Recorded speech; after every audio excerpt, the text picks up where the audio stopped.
As you settle in, you might notice a certain stillness, a space between thoughts, a moment where something new can begin. Because you see, you don't need to wait for the world to change first. Because the moment you decide to change, the world reflects it back.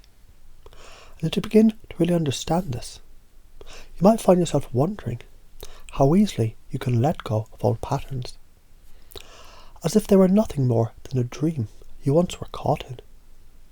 A dream where you thought the outside world had control. But now something shifts.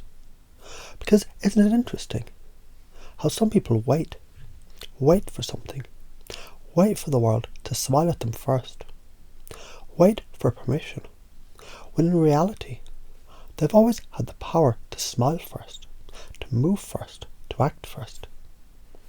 And maybe, just maybe, you're realising now that you've been waiting for a wave to push you forward.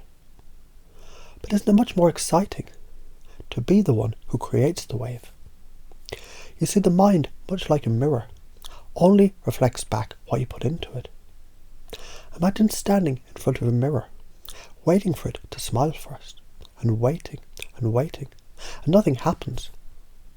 But the moment you decide to smile, something changes, and the reflection has no choice but to follow.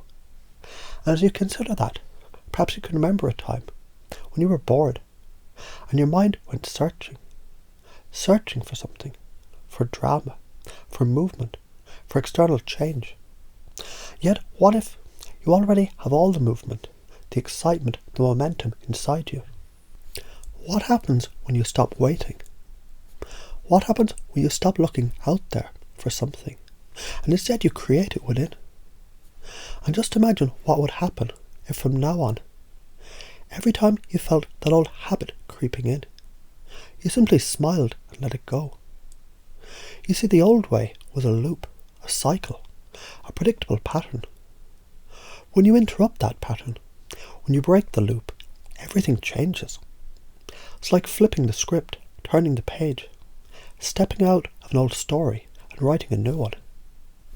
And isn't it fascinating how the less you seek external validation, the more they're drawn to you? How the moment you stop needing approval, the approval just shows up. Like a cat that only comes to you when you ignore it. Because you're no longer a seeker, you're a creator. You no longer need, you already have. And maybe, just maybe, you'll notice how freeing it is. Because as you step into this new reality, one where you smile first, one where you create first, one where you lead first, you become the source, and the world, it simply follows. And with every breath, this truth settles deeper and deeper, until it just is.